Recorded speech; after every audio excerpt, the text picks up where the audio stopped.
אפשר להשם צדיקים יבואו גבול. Today, we have a very, very special guest in our community, very special person. Shari Silverman and her family is here. And I invite Shari to come here. Shari is going to tell us her story and what makes this day so special. Today is my 13th birthday, my bat mitzvah.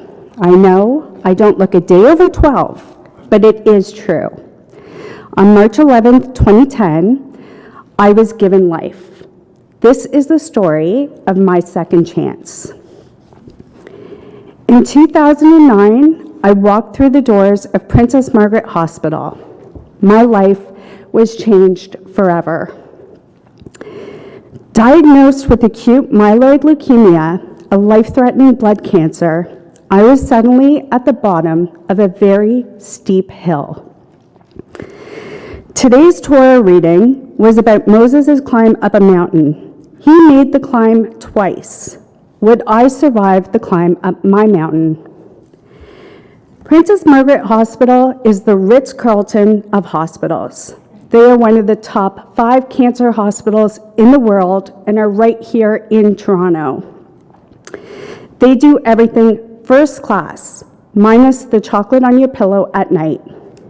We are very lucky to have such a gem in our own backyard.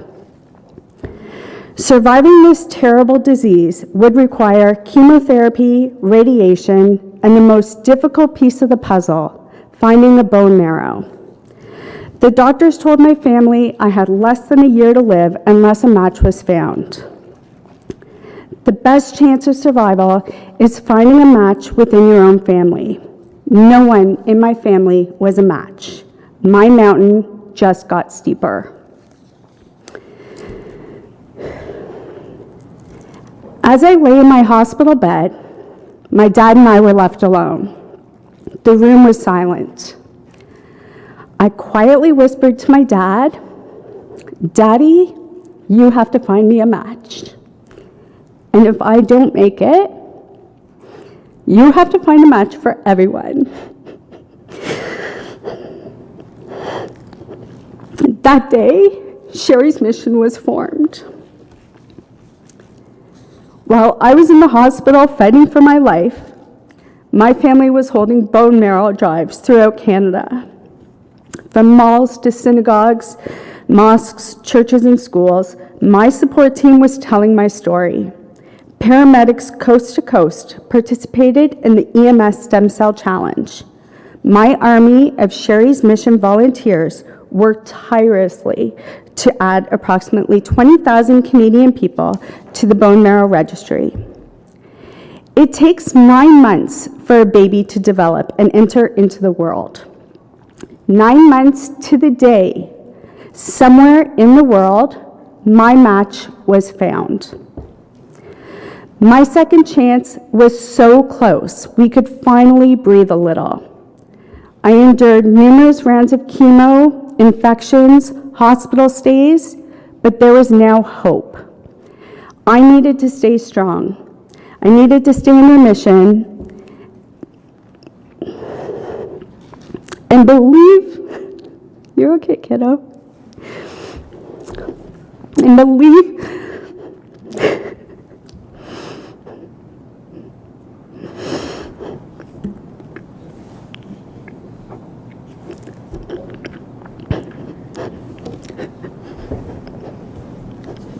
I needed to stay strong, stay in remission, and believe my time would come to receive that liquid gold. My goal was simple: live to see my daughter grow up, to grow old, to be happy, to smell the air after the rain, to survive, to walk through those doors at Princess Margaret Hospital with a new lease on life. A new normal, a new beginning, to be a survivor. My transplant date was set, March 10th, 2010. I began my regimen of chemo and full body radiation, the deadliest chemo and radiation on earth. The only chemo you cannot survive unless the transplant is received. A nurse was sent somewhere in the world to collect my life-saving bone marrow. Critical arrangements were made. Rapid clearance through customs and immigrations. Police escorts ready to transport my gift of life. The team was ready to receive my marrow. But there was a problem. My marrow would not arrive on the 10th like it was supposed to, but the next day, the 11th. My mountain just got steeper. Fear was back. Would I survive this well-tuned dance with my marrow being late? My marrow arrived the next day, exactly 13 years ago today. At 7:39 p.m., I received my second chance. The bloody fluid dripped through the IV bag into my body and gave me life again. It wasn't that dramatic. It was more anticlimactic, but it was the scariest thing I had ever gone through. After getting really sick month after month, a stone was turned. I got stronger and stronger. Out of the 33 people I met along the way, I am the sole survivor. Today, I celebrate my second chance in honor of those who are no longer here, who did not get their second chance, who are with me each and every day. 2 years after my transplant, I was able to contact my donor, the man who saved my life. He was in Germany, and he was in Germany, and 23 at the time he donated, the exact same age as my little brother. My family gathered around the kitchen table and Skyped Marcus on my real birthday. We were able to see each other, talk, and laugh. There were many questions and many surprises. I asked Marcus what he did for a living. His response, he was a paramedic. Both my brothers were paramedics. My father, a retired paramedic. I asked him what his dad did. He told me his dad was a retired paramedic and now taught first aid and sold supplies and equipment. Guess what? That's what my dad does. If the word Bashert comes to mind, you are right. This was meant to be. He had a plan. Today's Torah reading is all about second chances.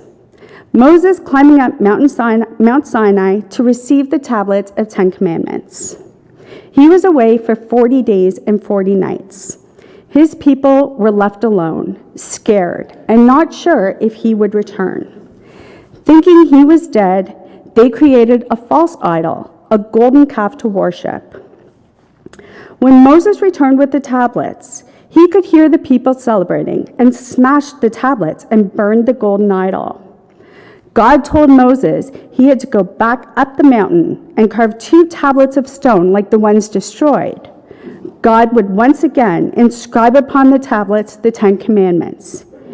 He persevered and climbed back up that mountain, and he and all his people, our people, were given a second chance.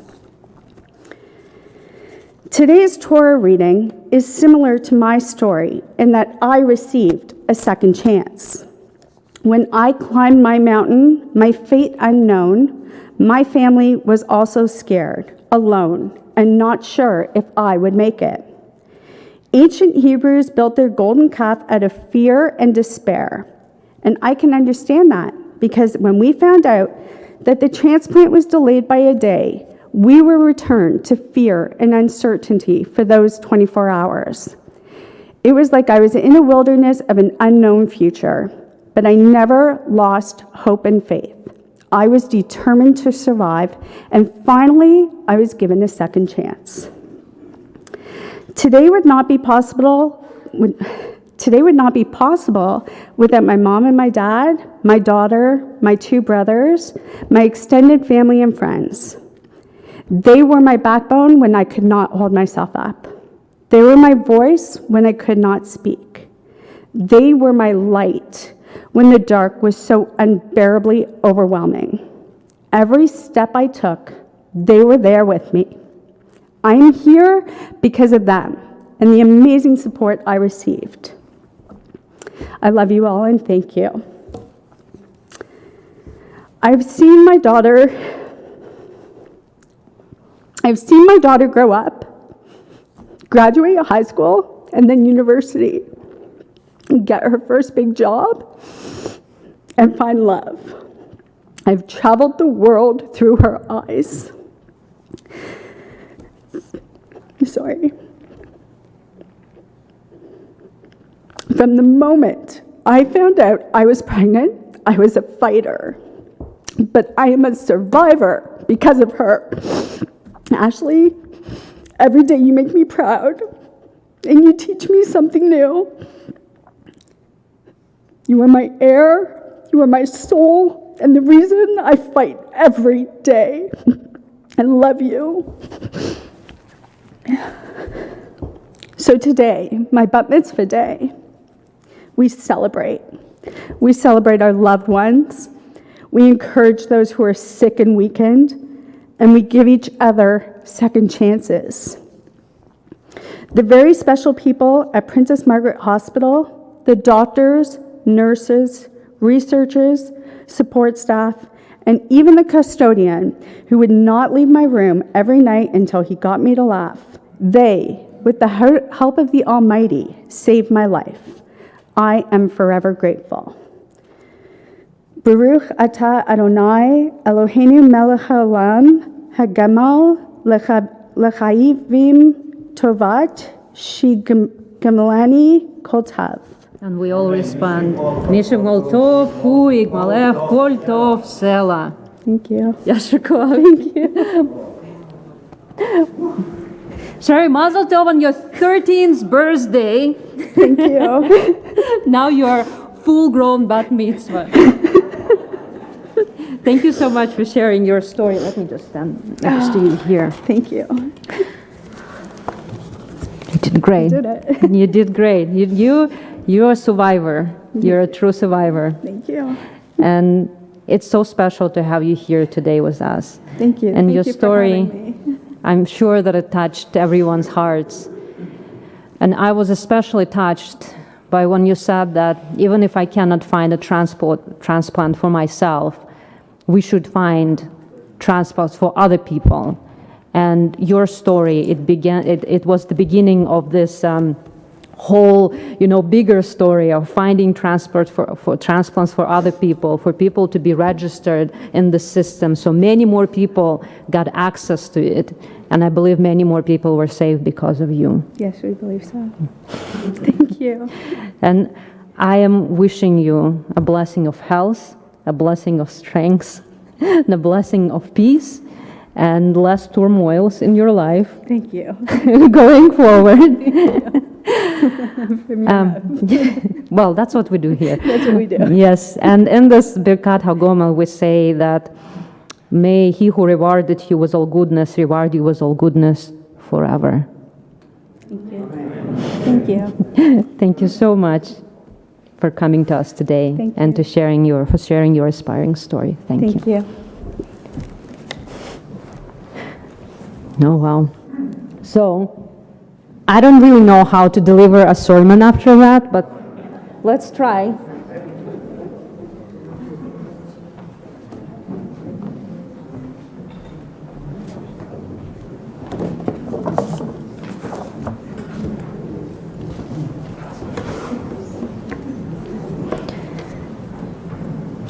Shari, you should be a rabbi. You wrote such a great speech.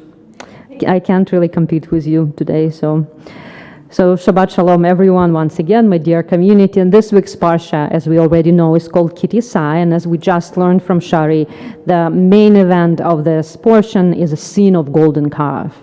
And this story is, of course, one of the most well-known and debated events in our Jewish legendary history.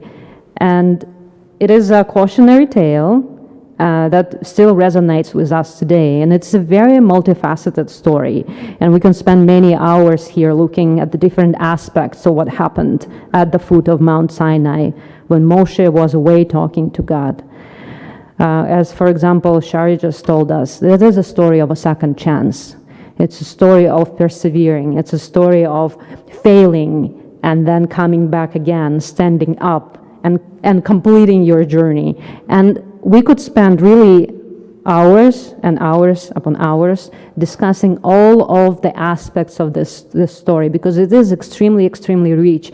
I want to focus on the one question, one specific question, because this question bothered me for years, and I did not know how to answer it. That is the question that bothered me, and I want to share it with you. I don't know if that ever bothered you.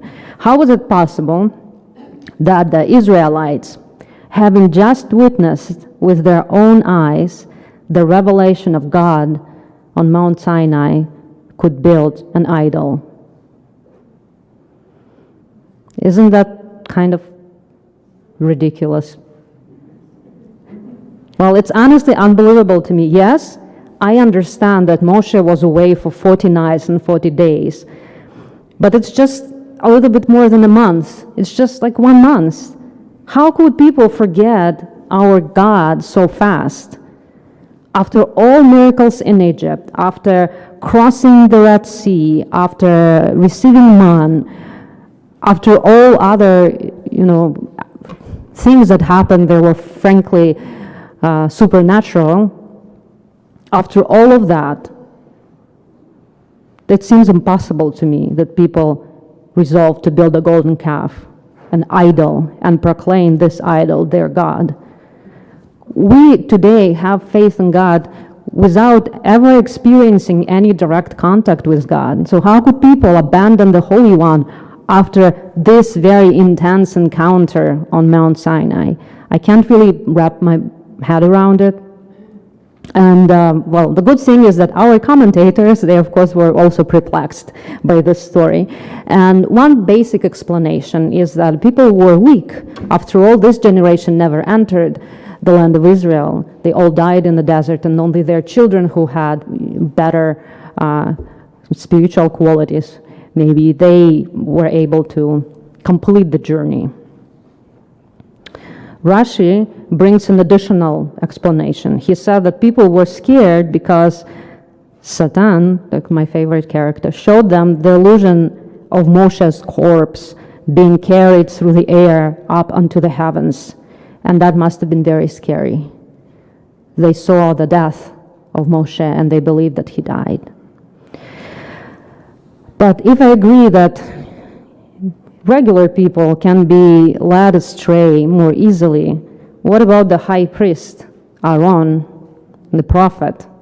He made the idol with his own hands, and he directed people saying, "Take off the gold rings that are on the ears of your wives, your sons, and your daughters, and bring them to me."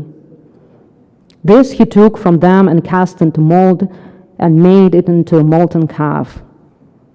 Why did he do that? Aaron explains later that he was afraid of people killing him. But all of the commandments that we are given in the Torah by Hashem,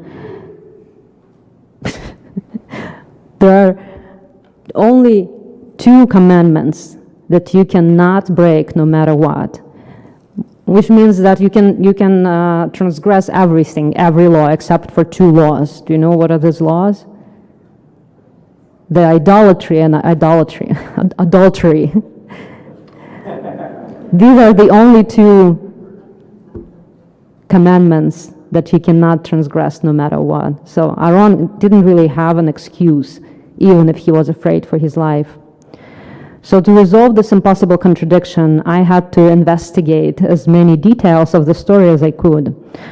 First of all, what is this calf? Why calf? Why no other object or animal? Do you know that? I didn't know. Torah alludes with that when Aaron cast the gold into the mold, the shape of the calf appeared. He did not have a specific plan in mind. Whatever turned out, turned out. Yet again, how could Israelites fall so fast for some whimsical shape of a calf? Our ancestors, Abraham, Sarah, Yitzhak, and Rivka, Yaakov, Rachel, and Leah, they believed in one God, and there are no indications that the Israelites abandoned their faith in one God in Egypt, or that they began worship other gods. So there is no reason for them suddenly to switch to worship this new weird molten calf. Like for hundreds of years they did not abandon their faith, and now here, after 40 days, they fall for some weird molten image that resembles calf, probably.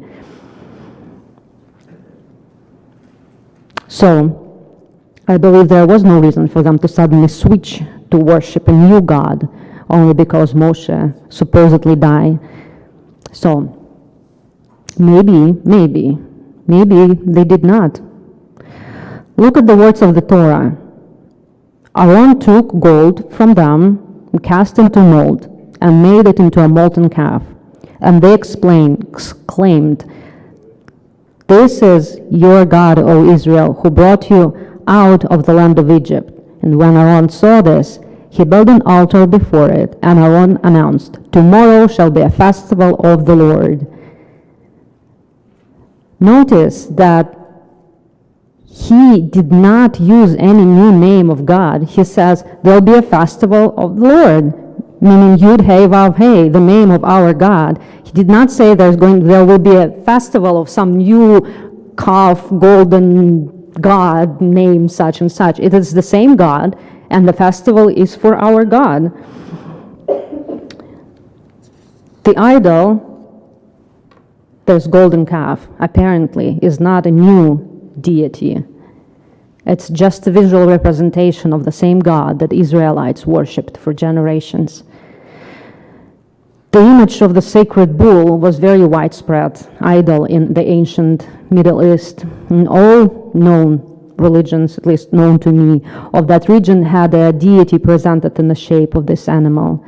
Sumerian guardian deities were depicted as hybrids with bodies of bulls or lions and with heads of human being. I'm sure that you saw those images of like ancient Babylonian temples, and there's this kind of magical creature standing. Does that remind you of anything? Maybe. Only 2 weeks ago in the Parashat Truma, we read, "Make 2 cherubim of gold, make them of hammered work at the 2 ends of the cover. The cherubim shall have their wings spread out above, shielding the cover with their wings. They shall confront each other, the faces of the cherubim being turned toward the cover." Isn't that interesting that we are already given a commandment to create golden figures of cherubim who were somewhat similar in the shape to the deities of the Middle East. And it was said that God would appear between them because they were placed in Aron HaKodesh and God would speak from between them. And also later in the Solomon's temple, the molten sea is a special basin for priests in Jerusalem, Kantor Kavari should know, stood on 12 brazen bulls. So the images of bulls were used in the temple. In the vision of the divine glory of Ezekiel, the prophet Ezekiel, he saw something like animals too. Said, "I looked, and lo, a stormy wind came sweeping out of the north, a huge cloud and flashing fire, surrounded by radiance, and the center of it, in the center of the fire, a gleam as of ember. In the center of it were also the figures of creatures. Each of them had a human face. Each of them had a face of a lion. Each of the 4 had a face of an ox, and each of the 4 had a face of an eagle." Such images must have been well known to Israelites. The sculptures of calves were widespread in Canaan. Bull, or as some people say, heifer figurines are commonly found on archaeological sites across the region. And 2 examples are the 16th century BCE, this is a Middle Bronze Age bull cow from Ashkelon, and 12th century BC, this is Iron Age bull found at so-called bull site in Samaria. There were like even special sites with the worshipping of these bull-formed deities. In the ancient Canaanite literature that predates Torah, the bull was also a symbol of God, whose name was El, which can be translated simply as God, and which is one of the names of our God. We call our God El, El Elyon, Elohim, and all of that. So that God in ancient Canaan was associated with bull as well. From this we may conclude, and I sure will conclude, that what Israelites did was not an establishment of a new God that would lead them through the desert, but rather an attribution of the well-known shape of a bull to God. They did not invent a new deity with a new name. They worshiped the same God, but falsely shaped God into the form of a bull. That explains why they were so fast to worship the golden calf. It wasn't an entirely new thing, but rather something old and familiar. If you think that I'm making this up, as a modern rabbi, there were multiple commentators. I'm not going to read all of them because then people complain that I bring too many sources. So I will just quote one, Nachmanides, 12th century, Spain. He gives an interesting commentaries and saying, Aaron chose an ox because that was the face on the left or north of the chariot seen by Ezekiel. So he is saying specifically that they kind of stole that image from the chariot on which God was sitting. So what was the actual sin of golden calf? Not that people literally built a golden statue and worshipped it as a god, but that they fell back so fast to the well-known and common attribute of divine in the shape of a bull. They could not sustain the fear of not having a physical object that would symbolize God's presence among them. Golden calf was a fixed and comforting form of God for them. They did not worship a new God. They worshiped the God of old, known as El. And this insight continues to be relevant to us today. Israelites were left alone in the wilderness and could not withstand the dread of the unknown. We might find ourselves in the existential dread of the unknown future. Unable to withstand the physical absence of the divine, we might substitute it with our comfort animal, our golden calf. This is when our spiritual life stops growing and gets fixed in the form of an idol. This idol is much harder to recognize, and this is what Rabbi Neil Lovinger calls the idol of complacency. Our experience of spirituality and religion must grow and change over time. If we have the same conception of God at 60 years old that we did at 16 years old, that we missed something important. Thus, the traditional commentaries insist that the commandment of Torah study lasts until one's dying day, perhaps not only because the way one understands Torah will change as we age, but the way we view our lives and world can change if we never stop viewing it through the prism of sacred text. We're constantly challenged to review the dynamic model of Jewish spirituality, and that ideally should not allow us to get stuck with the fixed molten shape of the golden calf. We all want the satisfaction of the complete answer to the question, what is God? We want palpable, visible, imaginable, conceivable deity. But we can never stop striving for holiness and spiritual growth. We should keep learning without thinking we have reached the end of the quest. God is not limited to what we believe about religion, politics, or knowledge itself. We can learn from those things, but real spirituality makes us realize that we still have more to learn and that there are no easy answers. If we have a feeling that we got the answer and have a clear image in our mind of what we believe in, that's it. We built a golden calf. It doesn't matter what shape it took for us. The second we're convinced that we understood it, abrupts our relationship with the divine. It applies to every aspect of our spiritual lives, whether it is learning the Torah, davening, celebrating holidays, or performing acts of charity. There should always be space to grow and try something new, some new aspect of our practices. Try a new prayer or meditation, a new melody for Kabbalat Shabbat, a new Pesach Haggadah this year, a new way to help those in need.